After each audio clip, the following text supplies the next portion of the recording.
चलिए हम बताते हैं आप लोगों को पाइथन के अंदर कैसे इनपुट ले सकते हैं। जैसे मोर देन वन इनपुट कैसे आप लोग आसानी से ले सकते हैं, जिसमें बार बार लिख करके हम लोग इनपुट स्टेटमेंट्स को लिखना नहीं पड़ेगा, बस एक ही बार लिख करके। और कैसे हम लोग तीन इनपुट्स को एक साथ ले सकते हैं, चलिए देखते हैं। तो सबसे पहले मैं एक लिस्ट बना लूंगा। एक लिस्ट बनाने से अच्छा होगा हमारे वैल्यूज को स्टोर करने के लिए। ओके, तो मैं एक लिस्ट बना लेता हूँ, जैसे कि लिस्ट लिस्ट ही बोल देता हूँ उसको। लिस्ट बोल के मैंने लिस्ट बना दिया।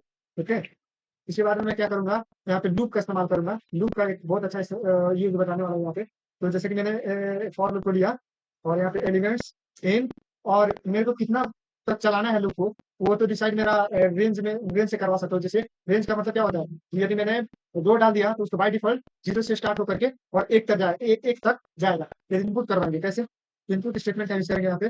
तो सबसे पहले मैं लिस्ट लिख दूंगा। लिस्ट के अंदर हम लोग को अपेंड कर देना है। अपेंड कर देना है।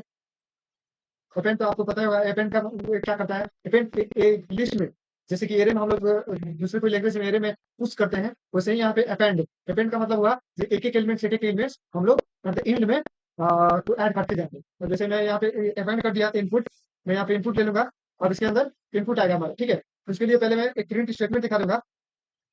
प्रिंट, और यहाँ पे लिख देना inter your movie movies list. Inter movie list. मैं यहाँ पे मूवी लिस्ट को लेने वाला हूँ इनपुट, और उसको मैं प्रिंट भी करवाऊंगा। ये चलिए आओ, ले लिया मैंने। और उसके बाद में क्या करूंगा, मैं इसको प्रिंट करवाने के लिए सेम फॉर लूप का यूज करूंगा। और यहाँ पे एलिमेंट्स लिखूंगा इन। हमारा अब लिस्ट में एलिमेंट्स आ चुका है, तो लिस्ट लिखूंगा यहाँ पे, और इसको मैं प्रिंट करवा दूंगा एक एक। प्रिंट में लिखूंगा, क्या लिखूंगा प्रिंट में, तो हमारा एलिमेंट्स एलिमेंट्स प्रिंट करवाना है। और यहाँ पे क्या करूंगा, यहाँ से लिस्ट लिख दिया। और यहाँ पे एक और प्रिंट स्टेटमेंट दे दूंगा मैं, योर आउटपुट। योर आउटपुट बोल दूंगा यहाँ पे। ओके, और ये आउटपुट यहाँ पे आ गया। अब इनपुट के बाद में मैं चाहता हूँ लाइन नहीं ब्रेक हुई। ओके, सो लाइन ब्रेक हो जाएगा अभी तो कोई बात नहीं है।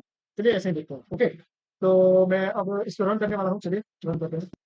जैसे रन किया, बोला एंटर योर मूवीज लिस्ट। यहाँ पे ये लेंथ में नहीं जाइएगा, ये ऊपर का दिखा रहा है मैंने, पहले से कुछ कोड लिखा हुआ है उसका ये लेंथ दिखा रहा है। तो मैं यहाँ पे एंटर योर मूवी लिस्ट बोला, तो अब मूवी का लिस्ट होगा। मैंने जैसे टार्जन हो गया, टार्जन हो गया, तो टार्जन केजीएफ हो गया, केजीएफ हो गया। इसके बारे में एक और कोई दे देता हूँ, जैसे कि शक्तिमान, शक्तिमान हो गया। तो ऐसे करके जैसे ही आउटपुट हुआ, योर आउटपुट, और हमारा ये तीनों को तीनों एलिमेंट्स आ गया। कैसे, तो इस फॉर लूप की मदद से। इसका मतलब क्या है, हमारा इनपुट स्टोर हो रहा है लिस्ट में। यहाँ पे मैं चाहूँ तो ये लिस्ट को डायरेक्ट मैं प्रिंट करवा सकता हूँ, एक एक एलिमेंट्स ना करके। यहाँ पे डायरेक्ट यहाँ पे लिस्ट को मैं कर दूंगा, तो हमारा लिस्ट प्रिंट हो जाएगा। तो चलिए देखते हैं, वो भी देख लेते हैं। इसे मैं फिर से डाल देता हूँ, जैसे कि मूवी के नाम में डाल देता हूँ, जैसे कि राजन ही डालता है।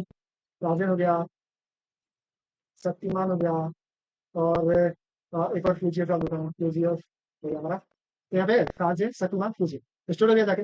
और अब हम लोग इस लिस्ट पे कोई सा भी ऑपरेशन परफॉर्म कर सकते हैं। मैं जैसे ही दे देता हूँ, जैसे राजन, राजन हो गया। अब टाइगर, और एक ले लेता हूँ केजीएफ, केजीएफ। और तीसरा और क्या ले, शक्तिमान, शक्तिमान। और क्या लूँ, एक और लेना है। तो एक और कौन सा मूवी, कोई भी ले सकता हूँ। इसमें कोई नया मूवी पुष्पा लेता हूँ, एक पुष्पा। जैसे करूँगा तो torsion, tiger, KGF, Shaktimaan, Pushpa. इसका मतलब हमारा वैल्यू एकदम परफेक्ट स्टोर हो रहा है। अब इसमें कुछ भी परफॉर्म कर सकते हैं।